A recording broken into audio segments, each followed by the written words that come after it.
네, 안녕하세요. 성균관대 이승민입니다. 제가 오늘 메타버스 시대의 플랫폼 책임과 역할이라는 주제로 여러분들에게 길지 않은 시간 동안 말씀을 드리게 될 것 같습니다. 사실 이제 저는 플랫폼, 그다음에 메타버스 이런 관련된 발표를 여러 차례 올해 상당히 많이 했고 또 뭐 관련 글도 몇 개 썼고 했는데요. 그래서 이 플랫폼 책임과 역할에 대해서 뭐 이야기를 하기 시작하면 뭐 저뿐만 아니라 많은 전문가들께서 하실 얘기들이 굉장히 많으실 거예요. 근데 저는 이제 오늘 요청받은 것이 이제 메타버스 환경에서의 플랫폼 책임 이런 부분을 조금 더 특화해서 얘기를 해달라는 요청을 받아서 그래서 이제 메타버스하고 연결해서 조금 이야기를 드리려고 합니다. 다만 그 전에 먼저 말씀드릴 것은 사실은 뭐 메타버스라고 해서 이 플랫폼의 책임과 역할이 당장 크게 뭐 이렇게 달라지는 것은 없어 보이고 이제 이건 좀 지켜봐야 되거든요. 근데 그런 부분들에 대해서 그래도 지금 단계에서 한번 조금 예측을 해보자는 정도의 의미가 있을 것 같고요.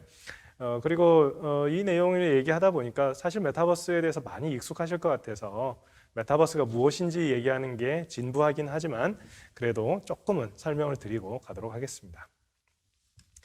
근데 이제 뭐 메타버스의 의의라고 해서 굉장히 이제 많은 정의들이 나와 있는데 물론 죄송합니다. 잘 아시겠지만 이제 메타버스에 대해서 적극적으로 정의를 내린 거는 여기 자료 맨 위에 MVR 메타버스 로드맵에서 2007년도에 정의한 내용이었죠. 근데 뭐 지금 이 내용들을 지금 와서 보면 결국은 어떤 가상 공간, 가상 세계 이렇게 그냥 특정할 수 있을 것 같습니다. 그래서 메타버스 환경에서의 플랫폼의 역할이라는 것은 기존 플랫폼 역할이 가상 공간이나 가상 세계로 확장되었을 때 문제되는 것이다. 이 정도로 이해하면 될 것 같습니다. 그래서 메타버스 로드맵의 이제 유형인데요. 죄송합니다. 제가 오늘 오전에 3시간 정도 수업을 하고 와가지고 지금 목이 약간 쉬어서 그래서 이제 가상세계, 거울세계, 증강현실, 라이프로깅이라고 하는 이 메타버스 로드맵에서의 유형별인데요. 사실은 이 중에 뭐 증강현실이나 라이프로깅 같은 것은 요소 기술에 불과한 것이고 또 거울세계라는 것도 지금은 가상세계하고 크게 구별되지 않는 그런 것입니다. 그래서 결국 메타버스 로드맵에서도 이미 이러한 유형들이 다 융합될 것이라고 예측을 했었고 현재 현상도 그렇게 나타나고 있습니다. 그래서 이 세부적인 뭐 견해들은 그냥 참고로 한 것이고 또 제가 나중에 지난 10월 달에 별도로 또 글로 쓴 것도 있고 하기 때문에 그런 것들을 참고해 주시면 될 것 같고요. 아마 가상 세계 이제 분류해서 우리가 이제 사실 여기 계신 분들이 플랫폼 그런 측면도 관심이 있으시겠지만 이 비즈니스 모델 관점에서도 메타버스가 이제 어떤 규제를 받고 또 어떤 모델의 이제 가능한 모델인가 이런 부분들에 관심이 있으실 텐데요. 그 부분에 있어서 우리 법에서 제일 중요한 건 게임이냐 아니냐입니다. 근데 예전에부터 가상세계의 분류가 게임형, 그 다음에 비게임형 혹은 생활형 이런 식의 분류들이 많이 있었어요. 다만 이러한 분류들이 법학의 관점에서 된 것은 아니었고요. 그러나 법적인 관점에서도 이 부분이 상당히 유의미한 그런 분류를 가지고 있습니다. 그래서 우리가 어떤 메타버스 플랫폼이 게임으로 분류되는지 아니면 게임이 아닌 것으로 분류되는지는 이 규제의 범위 그리고 수익 모델에 엄청난 영향을 미치게 됩니다. 뒤에 나오지만 그냥 말이 나온 김에 조금 말씀을 드리자면 기본적으로 게임은요, 우리나라에서는 게임 산업의 진흥에 관한 법률이라는 것을 통해서 규율이 되는데 이게 말이 지능이지 사실은 굉장히 강한 규제 법률입니다. 특히 여기에는 그 사행성 규제, 그 다음에 과몰입 규제, 그 다음에 등급 분류와 같은 내용 규제 이런 것들이 많이 포함되어 있습니다. 근데 요즘에 제일 관심 있는 것이 바로 사행성 규제, 그 중에서도 게임 아이템 규제죠. 게임 아이템을 현금화하지 못하게 돼 있거든요. 그래서 플레이 투 언 방식의 미르포 이런 것들이 이제 해외에서밖에 갈 수 없었던 이유입니다. 우리나라에서는 이 가상자산에 대해서 현금화시키는 그런 게임에 대해서 이미 게임물관리위원회가 등급 분류를 취소해서 그 유통을 제한한 그런 사례도 최근에 있습니다. 그래서 지금 그런데 문제는 이 게임이냐 게임이 아니냐가 우리 게임산업법상의 게임의 정의상으로는 잘 구별이 안 된다라는 겁니다. 게임의 개념 정의가 매우 넓기 때문에 이 메타버스 환경처럼 상호작용이 가능한 환경은 보기에 따라서는 전부 다 게임으로 분류될 여지가 있는 거죠. 그러나 그렇게 되면은 메타버스는 발전할 수가 없습니다. 왜냐하면 메타버스 플랫폼이 비즈니스적으로 정착을 하기 위해서는 그게 유저들의 수익 모델이 어느 정도는 창출이 돼야 되거든요. 근데 기존의 게임에 대해서 게임 아이템 규제라든가 이런 거를 당장 없애자, 완화하자 이런 부분은 아마 쉽지 않은 논의일 것입니다. 그러나 애초부터 시작이 게임이 아닌 뭐 소셜이라든가 이런 다른 곳에서 시작한 메타버스의 경우에 거기에 대해서 함부로 게임 규제를 적용하지 말아야 될 그런 필요성은 생기는 것입니다. 그래서 그 정도 이제 말씀을 드리고요. 그 다음에 이제 뭐 가상세계의 특징이라든가 이런 것들이 나오는데 이것은 사실 메타버스 로드맵을 읽어보시면 되는 이야기여서 제가 오늘 일일이 설명하지는 않을 것입니다. 이것은 전부 다 그냥 참고용입니다. 이 중에 한두 가지 특징적인 것만 말씀드리려고 하는데요. 여기 이제 거울 세계 발전 시나리오에서 맨 아래쪽에서 설명한 재밌는 이야기들이 있습니다. 이게 2007년에 나왔으니까 무려 14년, 15년 전이 다 된 그때 이제 예측했던 그런 내용들인데 물론 이 얘기는 현재 거울 세계, 디지털 트윈을 기반으로 한 거울 세계에서만 적용되는 이야기는 아닙니다. 그러나 당시에 거울 세계에서 이런 일이 일어나지 않을까라고 해서 지적했던 부분인데요. 이 거울 세계는 누구나 접근할 수 있어야 되고 그래야 민주사회의 발전에 기여할 수 있다. 그렇지 않고 정보가 제한될 경우에 국가나 특정 기업에 의한 지배수단으로 전락할 수 있다. 이런 이야기를 하는데 이게 이제 2010년대에 넘어서 우리 플랫폼 규제, 디지털 플랫폼 규제에서 규제의 필요성을 논의하는 하나의 근거하고 상당히 일치하죠. 그러니까 전혀 다른 측면에서 이야기했던 것인데, 그러니까 이 메타버스 로드맵을 얘기할 때 무슨 규제를 하자고 만든 그런 건 아니고 미래의 기술이 미래에 어떤 영향을 미칠 것인가를 이야기한 것이었는데 그때 우려됐던 부분들이 지금 플랫폼 형태에서 우려로 나타나고 있는 부분이 있다는 거죠. 예, 그래서 그 관련 기술의 사회적 투명성, 책임성 강화가 필요하다는 얘기를 이미 이때 했다는 것이 흥미롭습니다. 또 하나 이제 뭐 증강현실에 관한 것인데 이것도 사실 이 메타버스 로드맵 시절에는 증강현실의 관점에서 지적을 한 것이지만 지금 보면 좀 재밌는 것들이 있습니다.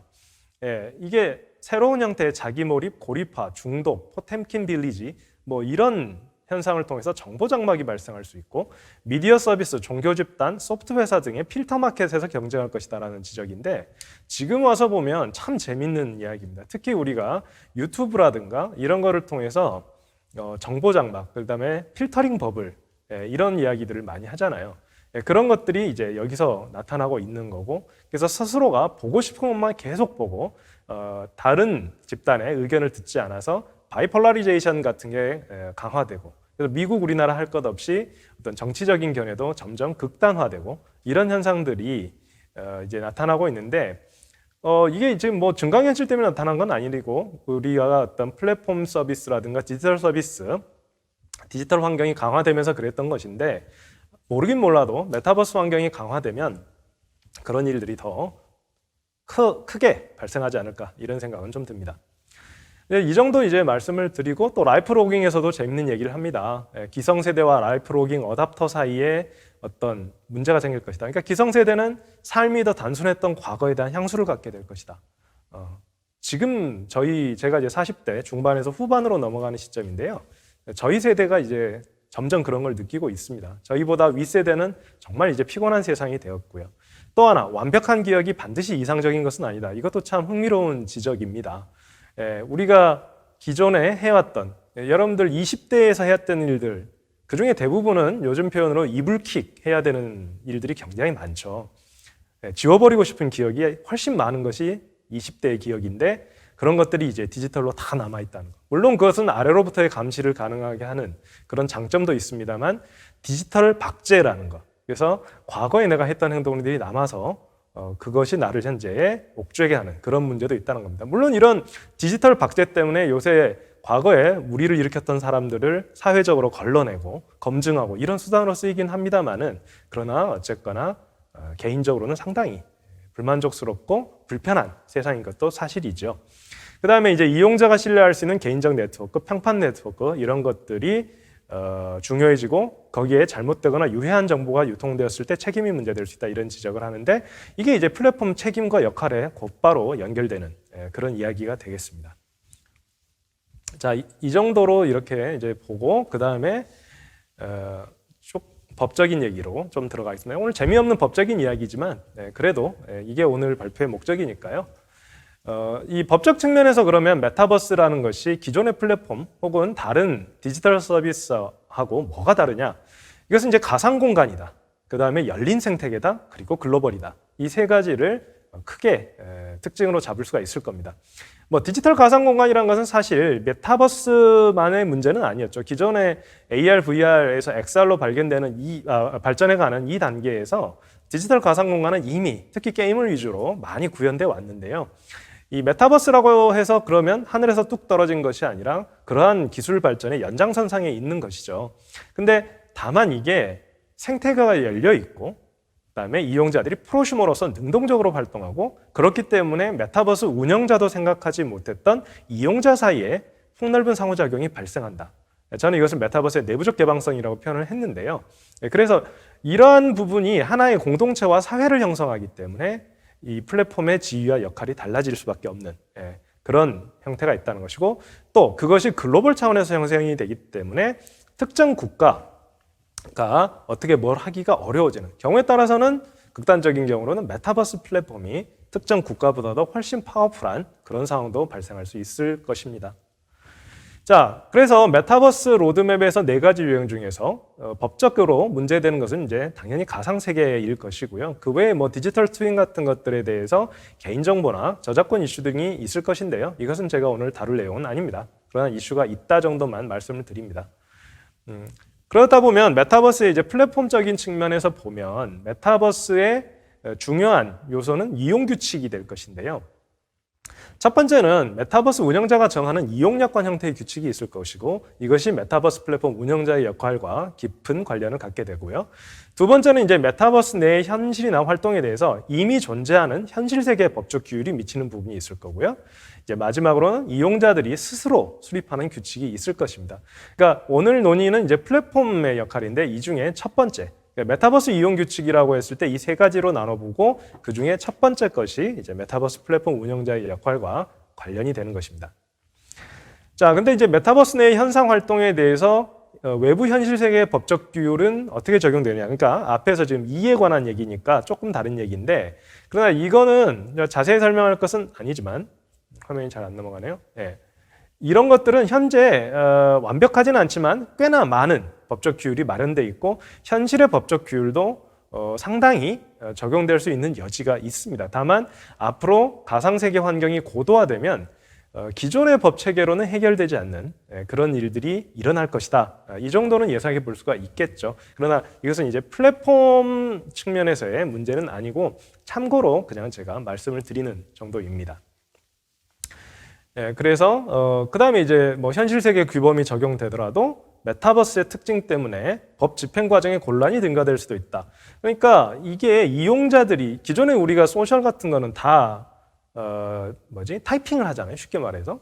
근데 이게 전부 다 AR 글래스나 HMD를 쓰고 음성 인식과 통신 기술이 다 적용이 되는 그런 디바이스를 가지고 그런 상태에서 메타버스에서 아바타를 통해서 어떤 활동을 하는데 그 활동이 굉장히 부적절하거나 심지어 그거를 통해서 테러 조직원을 모집한다거나 뭐 이런 일들이 일어났을 때 과연 이제 기존의 어떤 법 집행 그런 방식에 의한 법 집행이 과연 가능하겠느냐 이런 의문이 생기는 것이고요. 이것은 뒤에 자연스럽게 플랫폼의 역할로 연결이 되는데 왜냐하면 결국은 플랫폼의 사전 모니터링 아니고서는 해결할 방법이 현실적으로 없기 때문입니다.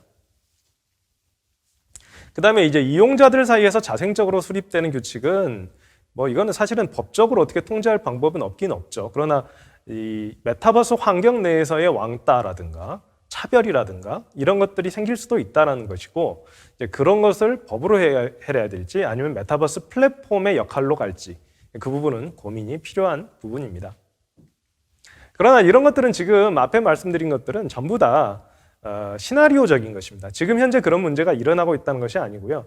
아까 제 말씀에서 제가 전제한 것이 AR 글래스 정도 가벼운 거 끼고 음성인식 기술, 통신 기술 이런 것들이 하나의 디바이스로 융합이 되고 간편하게 활용이 되어서 아바타끼리 만나는 근데 이건 사실은 통신망 이런 베이스도 굉장히 단단해야 되거든요. 5G망 이상의 그런 통신망, 고도화된 통신망이 전국 그리고 세계 단위로 깔렸을 때 이제 그런 세상이 구현이 될 것인데, 그러고 보면 생각보다 먼 미래일 수 있습니다. 그래서 지금 하는 예측들은 다분히 장래 예측적인 측면이 있다는 점 미리 또 말씀을 드립니다.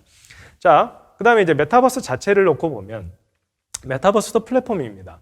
그렇다면 메타버스 자체가 플랫폼이기 때문에 이 발전 시나리오가 기존에 분석되었던 플랫폼 발전 시나리오하고 크게 다르지 않을 것으로 예상이 됩니다. 그래서 뭐 다른 지금 오늘 발표에서도 언급하시는 것 같은데요. 제가 주로 이제 살펴보는 미야르 쿠즈마노 교수의 글을 보면은 일단은 마켓 사이드를 결정하고 달걀이 먼저나 닭이 문제냐, 그러니까 네트워크 효과 창출에 관한 치킨 오어 에그 문제를 먼저 해결하고 사업 모델을 구축하고 생태계를 유지하기 위한 사운드 에코시스템이라고 하는 것을 유지할 수 있는 규칙을 수립 집행하고, 그리고 나중에 거래 플랫폼, 혁신 플랫폼을 결합해서 융합 플랫폼으로 나아가서 승자 독식 구조로 나아가는 이런 이제 모델들을 추구할 것이라는 거고, 이 단계에서 어느 단계에서 삐끗하면 망할 수도 있고 잘하면 이제 승자 독식을 할 수 있는 그런 구조로 갈 것인데요. 이러한 메타버스에 있어서도 디지털 플랫폼 독점 관련 이슈는 당연히 그대로 나타나겠죠. 이게 장래 예측적인 기술이고 수많은 비용이 필요하고 투자가 필요하고, 그러면 누가 유리하냐?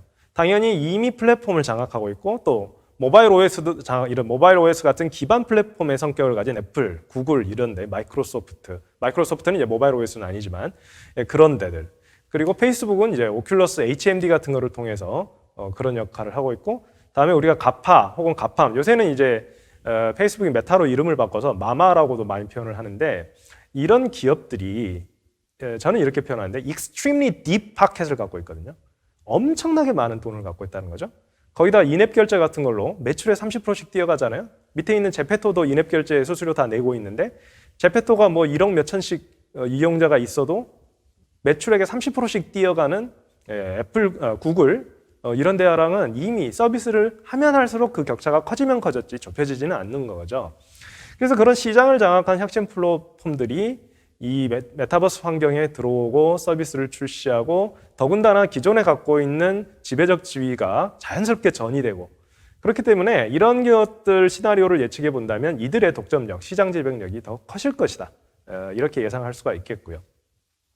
그렇기 때문에 빅테크의 시장 지배력이 새로운 플랫폼 환경으로 전이돼서 남용 행위가 발생하지 않도록 할 필요성이 당연히 발생한 겁니다. 그렇다면 메타버스라는 어떤 새로운 서비스가 기존에 고착화되고 기울어져 있는 시장 경쟁 상황의 변환 계기, 게임 체인저가 될 수 있을 것이냐? 불행히도 그렇지 않을 것 같은 생각이 좀 듭니다.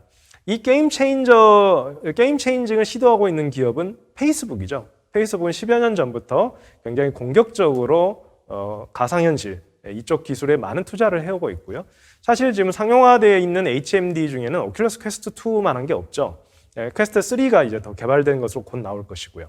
근데 여기에 대해서 페이스북은 그러니까 기반 플랫폼이 되고, 그 다음에 기본 검색이 구글 이 서치가 아닌 페이스북에서 기본 서치를 하고, 요새는 유튜브에서 서치하고 막 이렇긴 하는데, 그러니까 이런 것들을 이제 변모시켜야 애플, 구글에 대한 상대적 열의에서 벗어날 수 있을 것인데, 그러한 시도를 애플, 구글이 가만 놔두지 않죠. 그래서 애플이 ATT라든가 구글이 프라이버시 샌드박스 이런 것을 통해서 데이터의 수집을 막아버립니다. 근데 뒤에 나오는 인공지능도 그렇지만 이 데이터라는 거는 굉장히 중요한 요소입니다. 물론 여기서 논란은 있지만 일단은 지금 현재 디지털 플랫폼들이 크게 성장하기 위해서는 데이터의 수집이라는 게 굉장히 중요한데, 그거를 애플, 구글이 독식한다. 그러면 페이스북도 못 가져간다. 지금 네이버나 다음이나 이런 우리 카카오나 우리 이런 기업들도 좀 애플에 하고 구글의 이런 새로운 개인정보 보호 정책 때문에 수집이 안 되죠. 그러면 개인정보가 많은 쪽으로 광고가 쏠리기 때문에 애플, 구글한테 다 쏠리고, 그럼 나머지는 또 어디로 쏠렸냐? 아마존. 전자상거래를 하면서 정보 수집이 많은 개인정보 혹은 영업적 이용자가 창출하는 정보, 이런 것이 중요하니까 아마존이 이 정책에 굉장히 큰 가외 이득을 봤다, 이런 보도도 나오고 그러거든요. 그러니까 어떻게 보면 데이터 보유량 사이의 경쟁이 이제 한쪽으로 쏠려가는 현상인데, 이런 것들을 이제 어떻게 해결해야 되느냐인데, 사실 이제 메타버스 환경으로 가면서 이게 우연찮게 이제 겹친 일이기도 하죠. 페이스북이 메타버스를 게임 체인저로 활용하고 그 과정을 견제하려는 애플과 구글의 움직임이 페이스북의 가장 큰 어떤 약점을 잡는, 그러면서도 개인정보를 보호한다라는 겉으로는 굉장히 좋은 명목을 갖고 있는 이제 이런 것들이 충돌하는 거죠. 그래서 여기에 대해서 상당히 이제 지켜볼 필요가 있다는 생각이 들고요. 근데 어찌됐든 간에 페이스북, 메타라고 바뀐 여기도 가팜, 마마 기업입니다.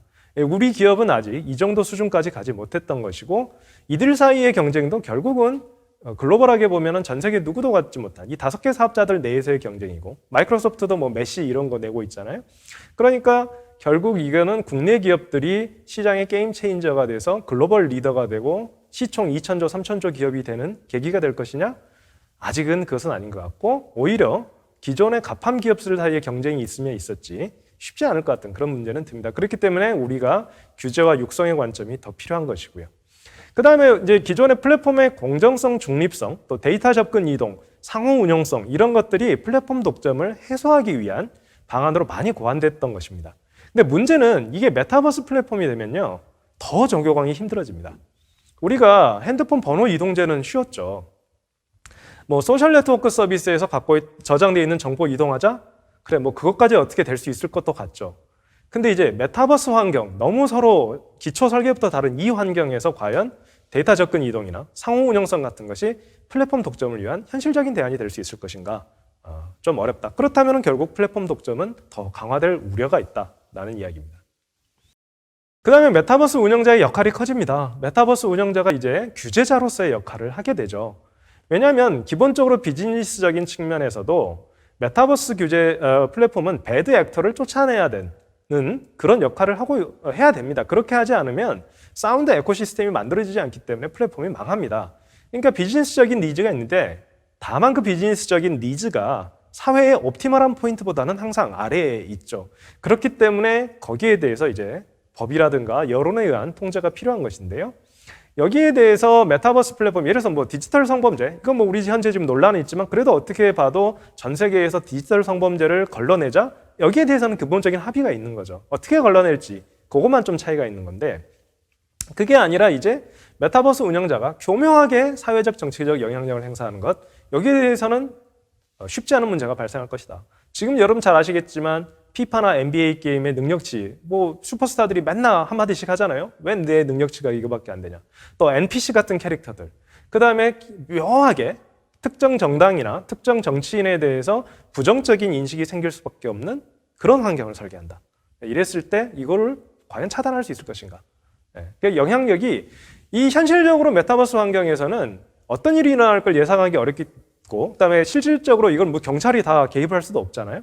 그러니까 플랫폼한테 맡길 수밖에 없습니다. 그거 아니고선 규제가 불가능합니다. 다만 그 틀을 짜줘서 맡긴다. 그런 의미에서 우리가 이거를 공동규제 내지는 규제화된 자율규제 이렇게 얘기하거든요. 자율규제를 안 할 수는 없으나 자율규제를 하는 만큼 플랫폼의 역할은 커진다라는 것이죠. 그리고 플랫폼 이용약관이 단순한 이용약관, 사적 계약이 아니다. 이렇게 될 가능성이 있다는 거죠. 구글이나 애플의 뭐 메타버스 혹은 페이스북의 호라이즌 이런 메타버스가 어떤 사회의 인프라 가까운 그런 역할이 될 수도 있고요. 그러다 보면은 이게 이제 뒤에 나오는데 이게 일종의 인프라의 역할을 하고 공공재라 필수 설비의 역할을 하게 되면 여기서 퇴출된다라는 것은 단순한 내가 특정 서비스를 이용하지 못한다가 아니라 사회적 활동 영역에서의 퇴출, 사회적 낙인이 될 수도 있는 거죠. 우리나라에서 핸드폰 통신 서비스 없으면 할 수 있는 거 아무것도 없습니다. 근데 이제 메타버스 환경이라는 것이 어느 순간 만약에 10년, 20년 지나서 그런 일이 벌어지면 이게 이제 인간다운 생활할 권리도 못하는 그런 상황이 될 수도 있고 경우에 따라서는 학교에서는 어떤 메타버스에서 누군가 부투당했다라는 게 낙인, 왕따의 수단이 될 수도 있는 것이죠. 그래서 그런 측면에서 보면 필수적 메타버스 이용에 대해서 뭐 지금 우리 통신 서비스 같은 보편적 서비스 의무를 적용해야 된다. 혹은 이건 디지털 복지의 개념으로서 급부국가의 원리로서 뭐 해결해 준다. 뭐 이런 논의는 굉장히 성급한 논의고 앞으로 20년, 30년 후의 논의지만 그런 얘기도 나올지도 모른다. 이런 예측입니다. 그래서 제가 이 정도 일단 말씀을 드리고요. 근데 이제 아직 이 중에 많은 얘기들은 현실화되는 얘기는 아니고 앞으로 이런 일이 생겼을 때 사회적인 논의가 이런 측면에서 필요할 것이다. 이 정도에 대한 아이디어 차원에서 공유를 했다. 이렇게 생각해 주시면 감사하겠습니다. 발표는 여기서 마치겠습니다. 네, 이승민 교수님 좋은 발표 감사드립니다. 저도 메타버스를 연구하고 여기저기 강연을 최근에 진행하고 있는데 저는 주로 기술적인 접근을 하다 보니까 이런 법적인 부분에 대한 또 부분들 여러 또 물어보시는 분들 계시는 거에 제가 명확하게 답변을 못 드렸었는데요. 오늘 제가 많이 배운 시간인 것 같습니다. 최근에 제가 여성가족부에서 그 회의에 좀 나오라고 요청을 받았어요. 나갔더니 메타버스 시대가 점점 더 확대되면서 20대 친구들이 이 메타버스 플랫폼 속에서 하루에 너무 오랜 시간을 머물다 보니까 이런 어떤 메타버스 게임 속 공간에서의 폭력성이라든지 혹은 성범죄라든지 이런 것들을 현실 세계에서 착각하고 그대로 자행하는 경우들이 있다라는 거죠. 그래서 이것을 법적으로, 제도적으로 어떻게 다스릴까 선제적으로 지금 여성가족부에서 고민들을 하고 있는데요. 바로 오늘 이승민 교수님이 여러 가지 해안들을 제시해 주신 것 같습니다.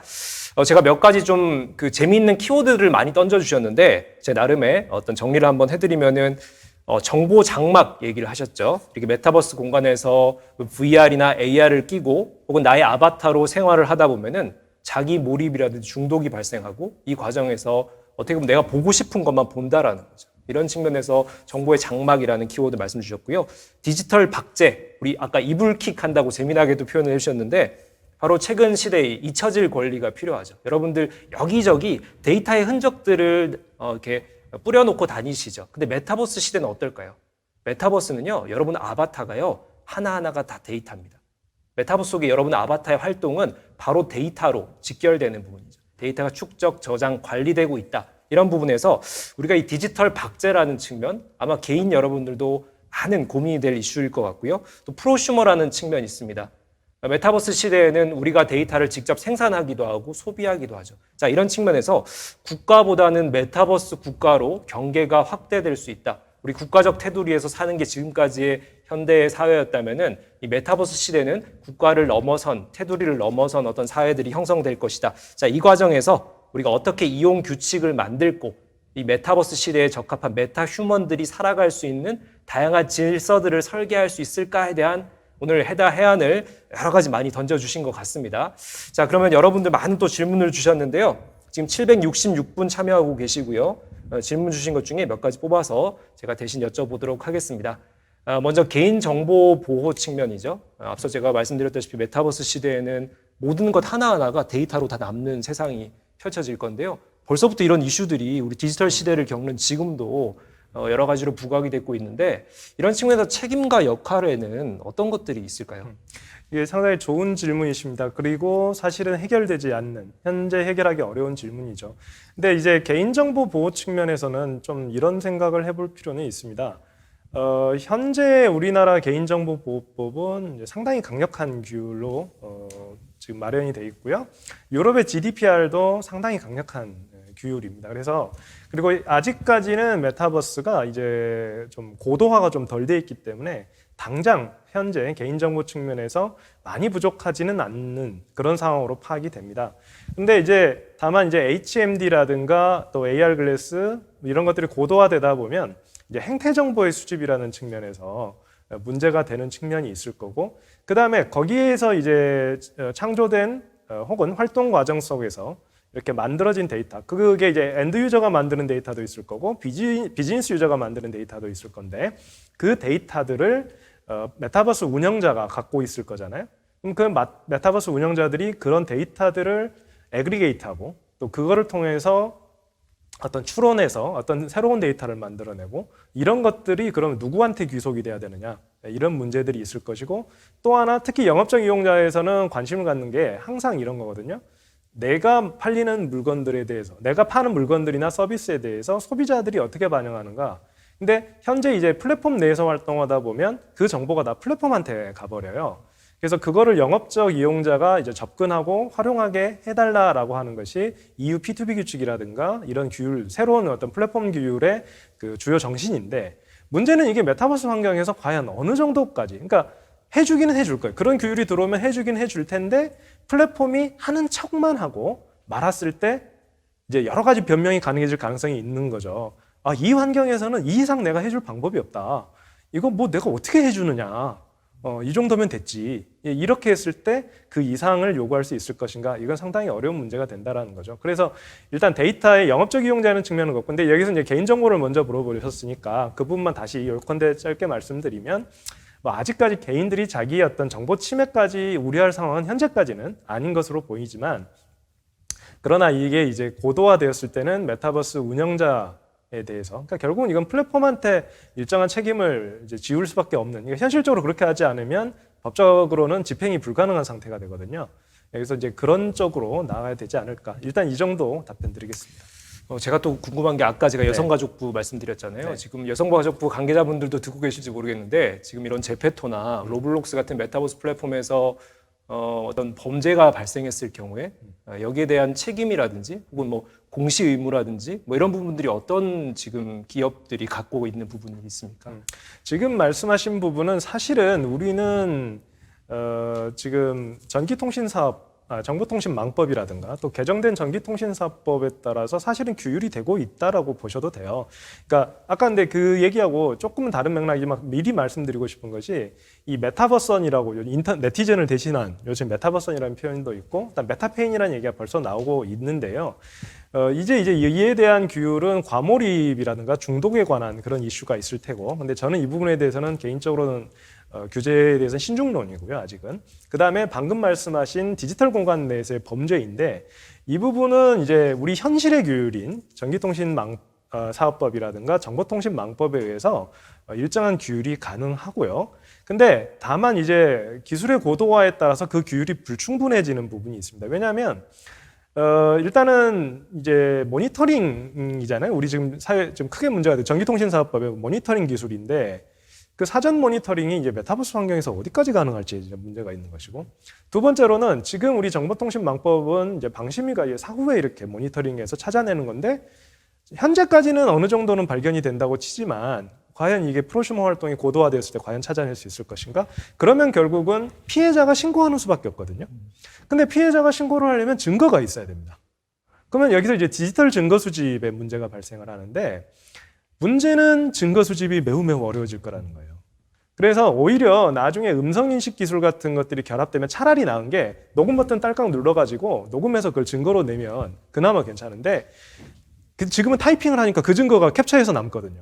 근데 이제 그렇지 않고, 캡처는 아니고 음성인식은 되는데 뭐 녹화는 잘 안 되고 뭐 이런 일들이 있을 때는 디지털 증거 수집 측면에서 굉장히 어려운 일이 벌어질 것이고, 아마 저도 아직 해결은 잘 못했어요. 제 제자들 중에도 경찰이 많은데 지금도 상당히 이제 점점 어려움을 호소하거든요. 근데 현실적으로 지금 우리가 많이 고민해야 될 문제이고, 아마 딱히 뾰족한 해결책은 당장은 없다. 그렇게 나아갔을 때. 그래서 좀 안타깝지만 일단 이렇게 말씀드리겠습니다. 네, 실시간으로 너무 많은 질문을 주셔가지고 다 답변을 못 드리는 거 제가 안타깝게 생각하는데요. 뭐 송승환 님도 그렇고요. 요구 님도 좋은 질문 주셨는데 정말 이게 시간이 타이트합니다. 좀 죄송하지만은 다음번 연사분께 질문 주시면은 제가 우선적으로 질문을 선택하도록 하겠습니다. 이렇게 좀 이승민 교수님 보내드려야 할 것 같은데요. 결국은 이 메타버스라고 하는 것이 특정 기술에 대한 얘기, 특정 플랫폼에 대한 얘기가 아닙니다. 메타버스 사회라고 하죠. 이렇게 우리 현실 세계가 메타버스 공간으로 들어간다라는 것 자체가 우리 그 공간에 대한 질서가 필요하다라는 것이죠. 이런 측면에서 우리가 법적, 제도적 정비 같이 함께 고려돼야 할 것으로 생각이 됩니다. 네, 여기서 이승민 교수님 보내드리도록 하겠습니다. 좋은 발표 감사합니다. 네, 감사합니다.